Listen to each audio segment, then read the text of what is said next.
Hi, my name is Maria Palafox and I'm here to talk about parts of a gene. First, I would like to thank Big Bio's sponsor, UCLA Computational Medicine, for providing the financial support. Let's review. The central dogma is the process of taking DNA to proteins. So, a gene is composed of basic subunits called exons and introns. Shown here by these colored blocks represents a basic gene. Upstream of exon 1 is a sequence known as the promoter region. This is where the proteins that carry out transcription will bind. Next to the promoter sequence is exons 1, intron 1, exon 2, and intron 2. Exon 1 and exon 2 are composed of sequence that will be made into the final protein products. Introns 1 and 2 are non-coding sequences that will be spliced out.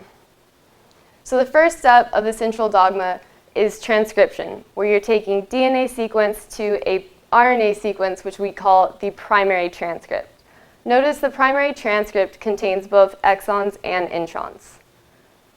The next step is RNA processing, and in this processing you have splicing, capping, and polyadenylation to go from your primary transcript to a mature transcript, known as the mRNA.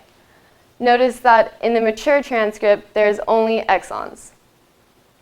The final step of the central dogma is translation, taking your mature mRNA to your final protein sequence. Let's go over basic gene structure. Shown here is the same promoter, exons, and introns from the previous slide. We have the 5' and 3' annotating the direction, and genes are always transcribed from 5' going towards 3'. So now looking at a DNA sequence, we see uppercase letters representing exonic nucleotides, lowercase letters representing intronic nucleotides, and the period characters represent sequence not displayed. The arrow is a typical way that you'll see the transcription start site annotated.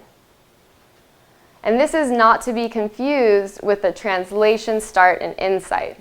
The translation start site, or start codon for methionine, is shown here in blue, ATG. The translation end site, or stop codon, is shown here in red, TAG. The sequence between the translation start and end site is known as the open reading frame. Transcribed regions that are not translated are known as the 5' and 3' untranslated regions. And these are upstream and downstream, or 5' or 3' of the open reading frame. Let's review what we just covered. So exons contain the nucleotide triplets, or codons, that will appear in the mature mRNA and be translated to the protein. Introns are stretches of DNA sequences interrupting exons and are typically removed during transcript splicing. Select the answer that contains introns.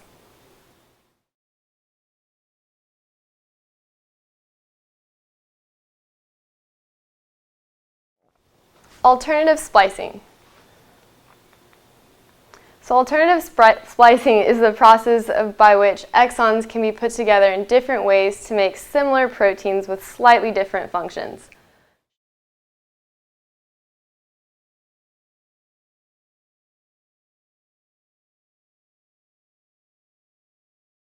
Shown here by these colored blocks represent exons, and the sequences in between them are introns.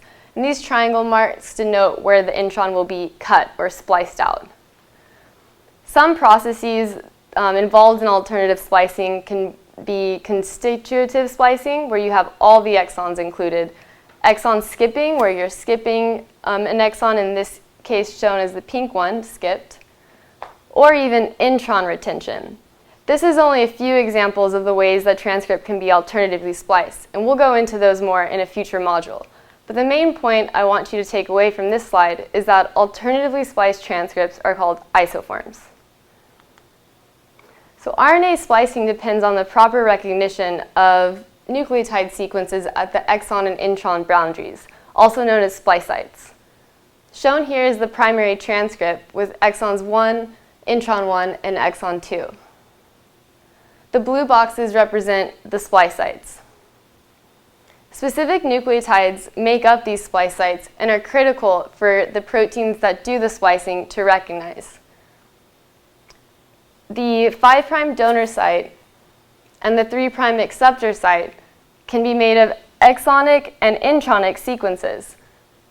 And these sequences are what the spliceosome, or the proteins that cut, will recognize. So let's test your understanding of the material we just covered. True or false? Alternative splicing is the major source of protein diversity in humans.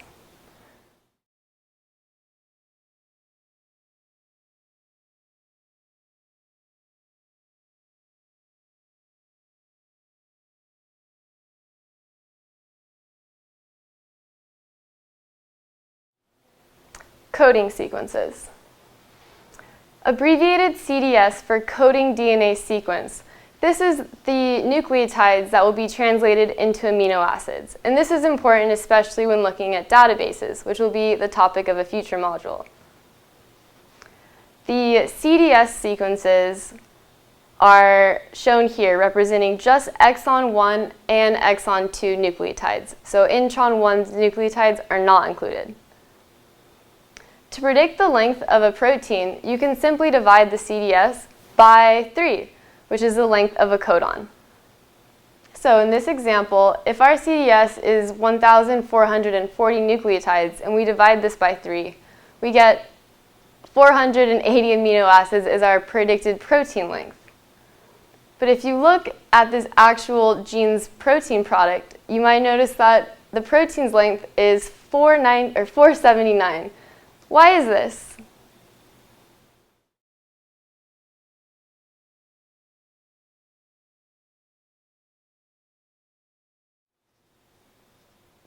Concluding remarks. So to review, we covered what a basic gene structure looks like.